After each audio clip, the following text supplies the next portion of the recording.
Kembali lagi bersama Irsi Channel.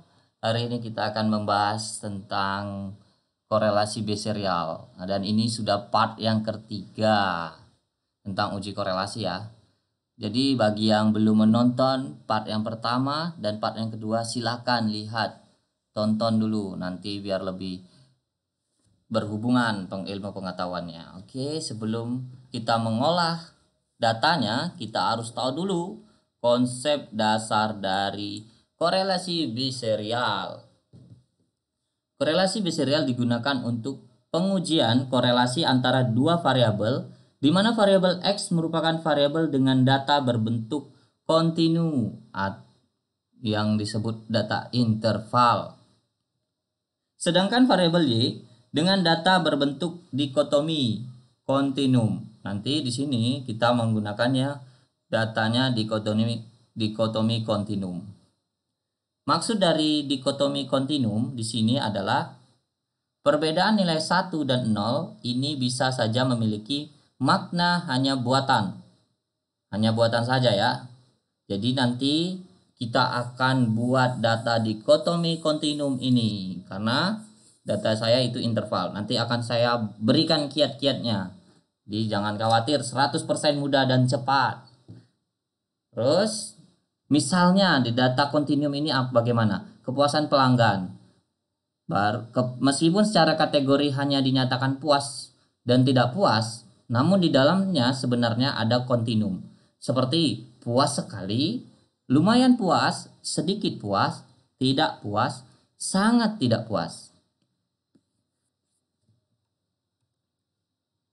Itu kalau korelasi B-serial. Jadi bagaimana bila korelasi poin B-serial? Nah, saya kasih kiatnya. Perbedaannya sangat kecil. Konsep dasarnya apa? Sama dengan poin B-serial dan B-serial. Yang membedakannya itu di sini. Pada data dikotominya diskrit. Sementara pada B-serial adalah dikotomi kontinum. Apa sih dikotomi diskrit ini? Maksud dari dikotomi diskrit di sini adalah perbedaan nilai 1 dan 0 adalah nyata dan tidak nilai kontinum di dalamnya. Misalnya, siswa laki-laki dan perempuan, jumlah responden yang menjawab atau tidak. Kayak gitu kan, laki-laki dan perempuan, tidak ada setengah laki-laki, setengah perempuan, nggak ada. Baru pengelompokan umur, pengelompokan warna, seperti itu ya. Kita tanpa basa-basi, kalau sudah tahu konsep dasarnya, biar nanti menginterpretasikannya nanti benar, kita langsung saja ke datanya. Data yang akan kita gunakan yang baru ini, data yang baru saya peroleh karena pandemi, data kecemasan terkait COVID. Ini data baru saya. Sebagai contoh saja ya, data yang kita gunakan sampelnya ada 54 sampel dengan jumlah item 21. Itu untuk data kecemasan. Untuk data stres sama 21 item juga, 54 sampel. Baik. Kita lihat di sini. Data ini termasuk data kontinu atau interval ya. Kecemasan interval, stres juga interval. Tapi konsep dasarnya kan tadi kita sudah harus lihat bahwa datanya itu harus berbentuk dikotomi kontinum salah satunya. Makanya di sini yang stres saya akan ubah dari interval ke data dikotomi kontinum. Ini saya sudah rubah untuk mempersingkat waktu, tapi saya akan ulangi dan saya akan kasih kiat-kiat cepatnya. Ini ada yang kelebihannya. Udah. Baik, kiat-kiatnya sebelum kita membuat dikotomi buatannya, kita harus cek dulu. Skor tertinggi di sini ada 66 ya. 66 ya. Kalau kita bagi 2 berarti kan 33. Nah, kalau kita buat seperti ini, dari 1 sampai 33 itu dikatakan stresnya itu rendah. Tapi kalau dari 34 ke 66 itu kita katakan stresnya tinggi. Jadi kita seperti ini, kita buat 1 sama dengan kodenya ya tadi ya, 1 sampai 33. Kita katakan rendah.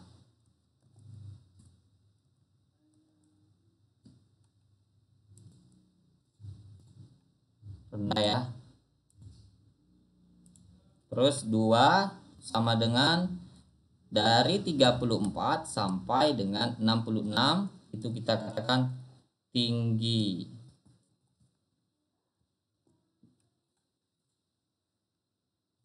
Karena sudah jadi data dikotomi, kita ubah aja langsung di sini.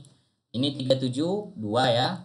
2 2 2 2 2 2 392 462 382 2222 2281. Kenapa? Karena dia 28 skornya ya. Oke. 2 2 2 2 1 1. Oke. Kita langsung saja untuk mempersingkat waktu, datanya sudah ada di sebelahnya. Kita pakai, kita copy data dikotomi kontinu ini, kita paste ke dalam SPSS. Baik, kalau sudah kita masuk ke SPSS tinggal dipaste saja. Yang satu lagi data anxiety, ini data interval ya. Skor totalnya kita copy juga ke dalam SPSS. Baik, bila sudah seperti ini kita tinggal apa? Variable view. Kita rubah ini menjadi stres. Ini menjadi kecemasan. Udah. Karena ini tadi dekat data dikotomi, data nominal, kita ubah dia 1 menjadi tadi apa? 1. Kalau 1 dia dikatakan stresnya rendah. Oke, 2 kita katakan dia tinggi. Langsung oke kan saja. Sekarang kembali ke data view. Kita sudah seperti ini datanya, silakan dilihat dulu. Ya sudah, tinggi rendah sudah ya. Sekarang klik analyze, correlate, bivariate. Karena kita mengolahnya menggunakan korelasi biserial hari ini, karena datanya seperti ini, tapi kita tetap menggunakannya pakai SPSS-nya pakai persen ya. Stres, cemas. Ini nggak usah perlu diubah lagi, masukkan ke dalam kolom variabel ya, seperti biasa. Oke, kalau sudah muncul data tabel correlation, artinya kita tinggal interpretasikannya saja. Nah, kalau yang sudah nonton part pertama dan part kedua ini sudah mahir ini untuk menginterpretasikan ini. Oke, kan saya ulang ya. Baik, kita lihat. Kuncinya kan di sini harus kecil dari 0,05 seperti yang saya katakan. Kunci dalam pengambilan keputusan korelasi itu pasti kecil dari 0,05. Sudah? Apakah sudah? Ya, p-value atau significant totalnya sudah kecil dari 0,05. Berapa skornya? 0,004.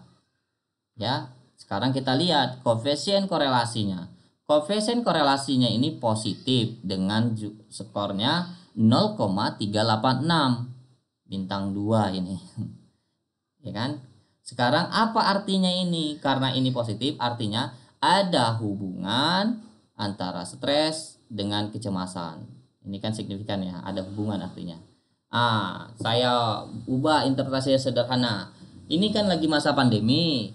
Masa pandemi kan setiap hari orang yang terkena dampak COVID, orang yang kena COVID terus meningkat, data positif kita lihat di berita semakin meningkat setiap harinya, sehingga kita stres, memunculkan stres. Karena itu akhirnya jadinya kita cemas, tidak berani keluar karena stresnya tinggi, cemasnya juga tinggi. Wih, COVID-nya semakin tinggi, orang makin banyak yang kena. Yang tadinya dia masih keluar rumah, dia nggak berani keluar rumah, dia tidak berani bersentuhan dengan orang, seperti itu. Jadi bagaimana Anda menginterpretasikannya?